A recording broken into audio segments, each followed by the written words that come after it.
Hello everyone, आप सब कैसे हैं। मैं उम्मीद करता हूं कि बहुत अच्छे होंगे और अपनी पढ़ाई को बहुत अच्छे से कर रहे होंगे। मैं Akash Kumar वडाना ICT virtual classroom में आपका बहुत बहुत स्वागत करता हूं मेरे प्यारे बच्चों।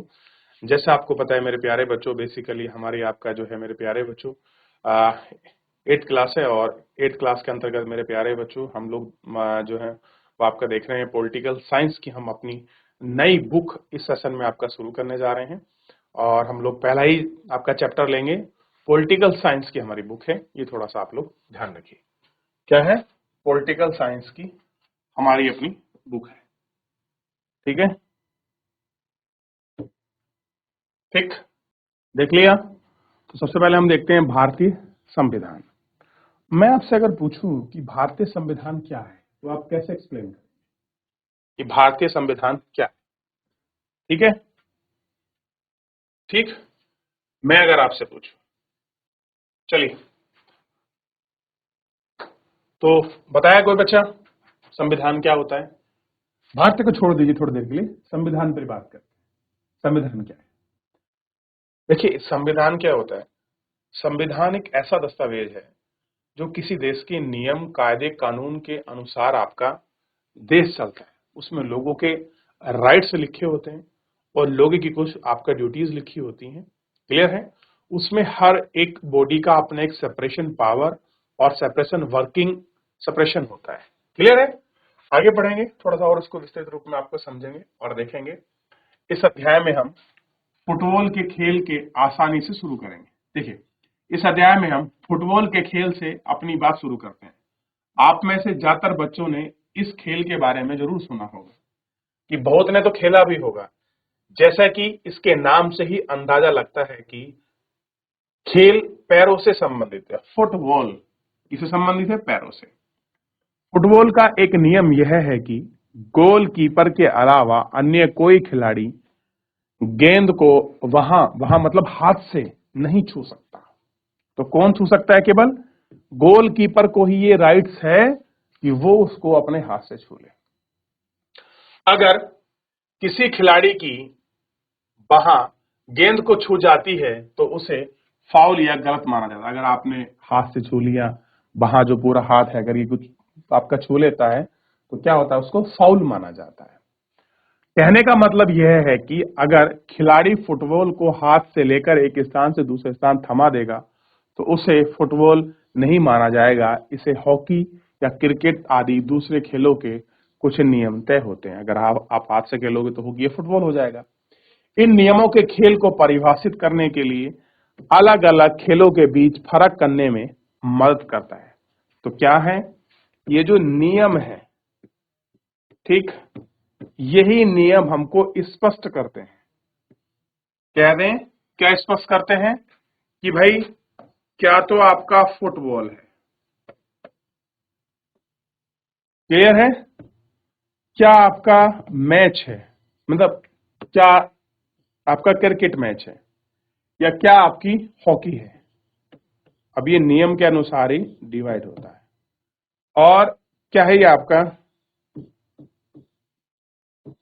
क्रिकेट है। ये सब इस तरीके से हम लोग इनको देखते हैं। ये सब किस पर टिके होते हैं? जो नियम है उस नियम के आधार पर ही आपका टिके होते हैं। क्लियर है? ध्यान रहेगा इतना आपको। चलिए,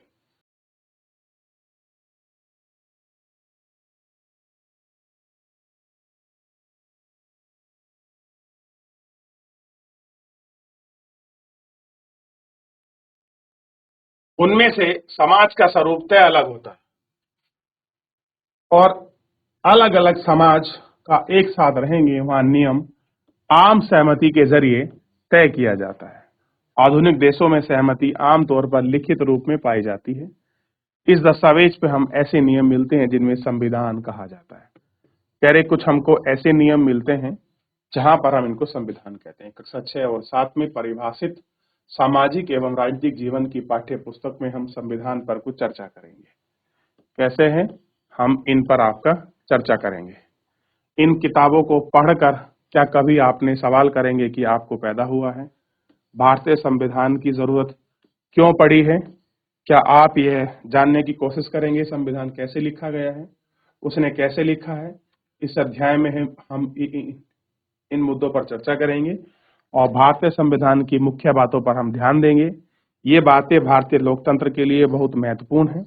इस पुस्तक में हम विभिन्न अध्यायों में इन नियम और कुछ बातों पर विशेष ध्यान या जोर दिया जाएगा, जिनको हम लोग पढ़ेंगे।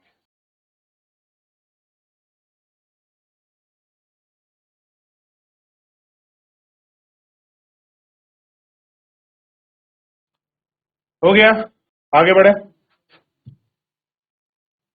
किसी देश को संविधान की जरूरत क्यों पड़ती है? कह रहा है अगर कोई देश है, उस देश को संविधान की जरूरत क्यों पड़ती है, ये हमको देखना है। क्लियर है?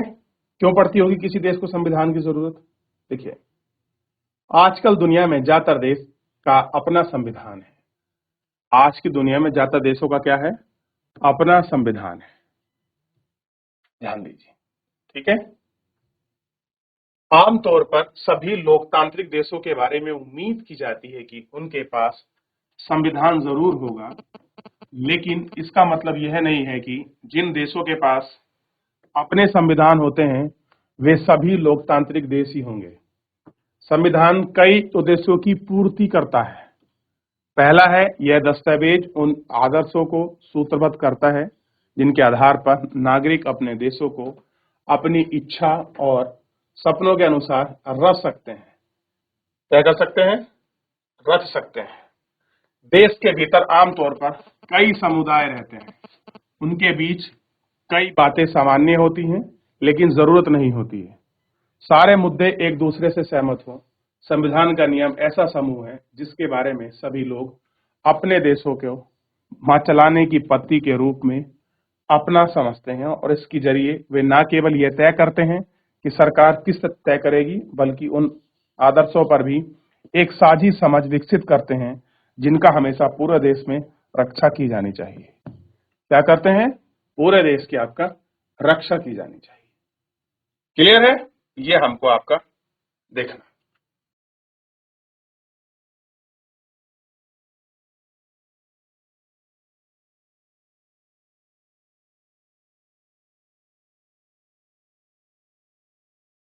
हो गया, आगे बढ़े।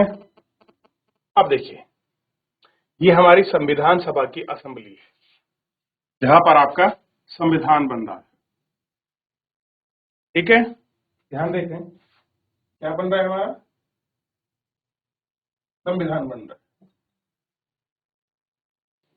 1934 में भारतीय राष्ट्रीय कांग्रेस ने संविधान सभा के गठन की मांगों को पहली बार अपनी अधिकृत नीतियों में शामिल किया। ये केवल भारत को लेकर एक स्वतंत्र संविधान सभा की मांग, यह मांग विश्व युद्ध के दौरान और तेज हो गई। दिसंबर 1946 में संविधान सभा का गठन किया गया और प्रश्न 2 में दिए गए चित्र में संविधान सभा के कुछ सदस्यों को दर्शाया गया। दिसंबर 1946 से नवंबर 1949 के बीच संविधान सभा ने स्वतंत्र रूप से भारत का संविधान एक प्रारूप तैयार किया, जिसमें 150 साल की अंग्रेजी हुकूमत के बाद भारतीयों को आखिरकार अपनी नियति और भविष्य तय करने का मौका मिला। संविधान सभा के सदस्यों ने स्वतंत्र संघर्ष पर उपजे महान आदर्श को रखते हुए काम की गंभीरता का अंदाजा लगाते हुए काम के बारे में इस अध्याय में हम और चर्चा हम इसमें आगे पढ़ेंगे। तो हम अपने संविधान और अपनी चीजों की तरफ इसमें आगे। क्लियर है? हो गया, आगे बढ़े। चलिए, अब एक थोड़ी सी कहानी हम नेपाल की पढ़ते हैं। नेपाल इन दोनों आपके चर्चा में है। क्लियर है? इन बातों का क्या मतलब समझने के लिए आइए हम दो बिल्कुल अलग स्थिति पर गौर करते हैं। अब हम समझते हैं कि संविधान क्यों जरूरी है। दो देश की कंडीशन को पढ़ते हैं और उनकी स्थिति पर हम लोग गौर करेंगे। दोनों घटना भारत के उत्तरी सीमा पर स्थित नेपाल का ताजा ऐतिहासिक घटना है। समाचार के माध्यम से ऊपर दी गई खबरों में बताया गया है कि नेपाल के लोगों ने हाल ही में एक अंतरिम संविधान को मंजूरी दी है। ये पुरानी बात हो गई है, अब तो नया कंडीशन है, लेकिन हम पुरानी बात से अध्ययन करेंगे। शुरुआत में अंतरिम संविधान को मंजूरी दी है। सवाल ये उठता है कि नेपाल पहले से ही संविधान था तो उसे नए संविधान की जरूरत क्यों पड़ी? कह रहे जब उसके पास पहले से ही संविधान था तो उसे नए संविधान की आखिर में आपका जरूरत क्यों पड़ी? अब ये पूछ रहे हैं कि उसको नए संविधान की जरूरत क्यों पड़ी। इसका कारण यह है कि कुछ समय पहले तक नेपाल में एक राजतंत्र था। राजतंत्र समझते हो? राजा का तंत्र था। शासन जो था राजा के हाथों से चलता था, यानी कि राजा ही प्रमुख था, राजा ही आपको सर्वोपरि था। 1990 में नेपाल का पिछला संविधान इस सिद्धांत पर आधारित था कि शासन की सर्वोच्च सत्ता राजा के पास रहेगी। नेपाल के कई शासकों ने लोकतंत्र की स्थापना के लिए आंदोलन चले। इस संघर्ष के फलस्वरूप 2006 में आखिरकार उन्हें राजा की सत्ता खत्म करने के लिए कामयाबी मिली। नेपाल के लोग लोकतंत्र के रास्ते पर चलना चाहते थे और इसके लिए उन्हें एक नया संविधान चाहिए। पिछले संविधान में इसलिए नहीं अपनाया गया क्योंकि उस संविधान के आदर्श नहीं थे जो नेपाल चाहते था और उनके लिए लड़ रहे थे। अब जिस तरह का वो संविधान चाह रहे थे, जिस तरह की चीजें चाह रहे थे, वो वहां नहीं थी। जिस मूल चीजों को वो देखना चाह रहे थे वो शायद उनको उस संविधान में आपका नजर नहीं आ रही थी। क्लियर है? ये आपने देखे। अब कह रहे हैं कि जिस तरह से फुटबॉल के खेल के नियम बदलते ही खेल बदल जाता है, उसी तरह नेपाल में राजतंत्र की जगह लोकतंत्र की शासन व्यवस्था पर चलने के कारण सारे नियम बदलने होंगे। अब व्यवस्था कैसी थी? राजतंत्र। अगर आप राजतंत्र के स्थान पर लोकतंत्र लाओगे तो आप जानते हो तो नियम तो आपको बदलने पड़ेंगे। अब नियम बदले तो संविधान बदलेगा। संविधान बदलना है तो जरूरत है तो ही तो बदलेंगे। नई सामाजिक संरचना होगी। नेपाल के लोग 2015 में अपने देश के लिए एक संविधान अपनाया। उसको परिचित एक अंश लोकतंत्र नेपाल के संघर्ष के बारे में बताया गया। संविधान का दूसरा प्रमुख उद्देश्य है कि देश में राजनीतिक व्यवस्था को तय करना। नेपाल के पुराने संविधान में कहा गया है कि देश के शासन की बागडोर राजा और मंत्री के परिषद में हाथ में रहेगी। तो पुराने संविधान ने कहा कि जो देश के शासन की बागडोर है वो किसके हाथ में रहेगी? राजा और मंत्री परिषद के। जिन्होंने लोकतांत्रिक शासन पद्धति या राज व्यवस्था चुनी वह निर्णय प्रक्रिया में नियम तय करेंगे और संविधान बहुत अहम भूमिका अदा करेगा। और क्या होगा? इसके लिए जो हमारा संविधान है वो आपका बहुत कुछ आपका अदायगी पूर्ण करेगा। क्लियर है? चलिए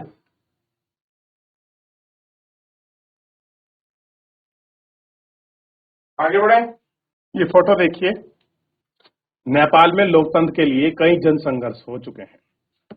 1990 में हुए संघर्ष के बाद लोकतंत्र की स्थापना हुई। लोकतांत्रिक व्यवस्था 2002 तक यानी कि 12 साल में कायम रही। अक्टूबर 2002 में राजा ज्ञानेंद्र ने गांव में माओवादी संगठन पर बढ़ते प्रभाव का बहाना बनाकर, गांव में क्या करा? माओवादी बढ़ रही है, बढ़ते प्रभाव का बहाना बनाकर सेना की मदद से सरकार के विभिन्न कामों को अपने कब्जे में लेना शुरू कर दिया। फरवरी 2005 में राजा ने शासन की बागडोर पूरी तरह से अपने हाथों में ले ली। नवंबर 2005 में माओ ने राजनीतिक दलों और हाथ एक साथ सूत्र बांधे, दस्तखत किए। इस समझौते पर आम लोग लोकतंत्र और अमन चैन को बहाल करने की उम्मीद दिखाई दे रही थी। लोकतंत्र के लिए चल रहा जनता आंदोलन 2006 अपने शिखर पर पहुंचा। आंदोलन में राजा की ओर से दी गई छोटी मोटी रियायतों को नामंजूर कर दिया गया। आखिरकार अप्रैल 2006 में राजा ने तृतीय संसद बहाल करके राजनीतिक दल सरकार बनाने का मौका देना पड़ा। 2008 में राजा को खत्म होने के बाद नेपाल में लोकतंत्र बनाया। 2006 में मांगों को लेकर चलने वाले राजनीतिक आंदोलन का दृश्य पूरी तरह से चित्रित किया।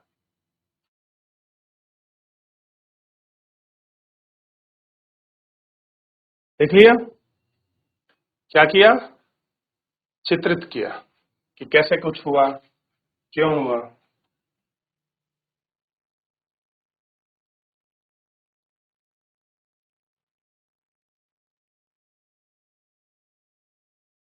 चलिए आगे बढ़ जाए। लोकतंत्र में हमने खुद, अब लोकतंत्र में क्या होता है डेमोक्रेसी में, कि लोकतंत्र में हम अपने नेताओं को खुद चुनते हैं। ताकि हमारी ओर से वे सत्ता की जिम्मेदारी के साथ साथ इस्तेमाल कर सकें। फिर भी इस बात की संभावना हमेशा रहती है कि ये नेता सत्ता का दुरुपयोग कर सकते हैं। इस तरह की विकृतियों से बचने के लिए संविधान में लाया गया है राजनेता द्वारा सत्ता के दुरुपयोग से लोगों के साथ अन्याय हो सकता है। इसका उदाहरण नीचे दिए गए चित्रकथा पट में आप देख सकते हैं कि लोगों के साथ क्या हो, दुरुपयोग ना हो, अन्याय ना हो, ऐसा कुछ ना हो। तो इसको यहाँ अच्छा समझाने का प्रयास किया गया है कि आखिर में क्या है। अब कह रहे हैं सुरेश अपनी क्लास का मॉनिटर। क्या है? सुरेश अपनी क्लास का मॉनिटर है। आप भी बन सकते हैं, आपके कक्षा में मॉनिटर होता होगा। मॉनिटर का मतलब होता है हेल्प करना, टीचर के लिए हेल्प करते हैं, चौक लगाना, रजिस्टर लाना, उसको मेंटेन करना, इत्यादि चीजें से। वह दबंग किस्म का लड़का है, उसके सहपाठी भी उसे पसंद नहीं करते हैं। क्लास टीचर श्रीमती राव अचानक किसी रात को बाहर जाना चाहती हैं। सुरेश सब बच्चों का ख्याल रखने के लिए बोल चला है। सुरेश मौके का फायदा उठाता है और अनिल को तंग करने लगता है। सुरेश किसको? अनिल को। कारण क्या है? कारण आपका वो यही है कि वो क्या कर रहा है? अपनी चीजों का दुरुपयोग कर रहा है। क्लियर है? और ऐसा आपने बहुत बार देखा होगा। अनिल, आज मैडम राव तुम्हारी शिकायत करूंगा, लेकिन मैंने क्या किया है? जब आप क्लास से बाहर गई थी तो अनिल शोर मचाकर सबको परेशान कर रहा था और मेरी बात नहीं सुनी। अनिल, आज तुम्हें पूरी छुट्टी के बाद यहीं रुकना पड़ेगा और आज 100 बार मैं मॉनिटर को तंग नहीं करूंगा। लेकिन मैडम, मैंने तो कुछ किया ही नहीं है। तो इस बंदे ने क्या किया? अपनी पावर का इस बंदे के लिए मिसयूज किया और इसने यकीन कर लिया टीचर ने। क्लियर है? तो ऐसे लोग अपनी पावर का मिसयूज कर सकते हैं। किसमें? जिसकी हम बात कर रहे थे, राजतंत्र में। लोकतंत्र में क्या होगा? सब लोगों से पूछा जाएगा कि बताइए, क्या ये वाकई में शिकायत कर रहा था? कहेंगे नहीं, बच्चे की कोई गलती नहीं, गलती मॉनिटर की है। क्लियर है? इन सबको देखें। चलिए, फिलहाल मेरे प्यारे बच्चों, अभी हमने काफी कुछ इसमें देख लिया, पढ़ लिया, समझने का प्रयास किया, संविधान की जरूरत देखा कि जैसे ही नियम बदले हैं वैसे ही खेल बदल जाता है। ऐसे नियम बदलेंगे तो लोकतंत्र से राजतंत्र हो सकता है। ये सारी चीजें हैं। चलिए, फिलहाल हम आज के इस लेक्चर में इतना ही करेंगे। मिलेंगे नेक्स्ट लेक्चर में।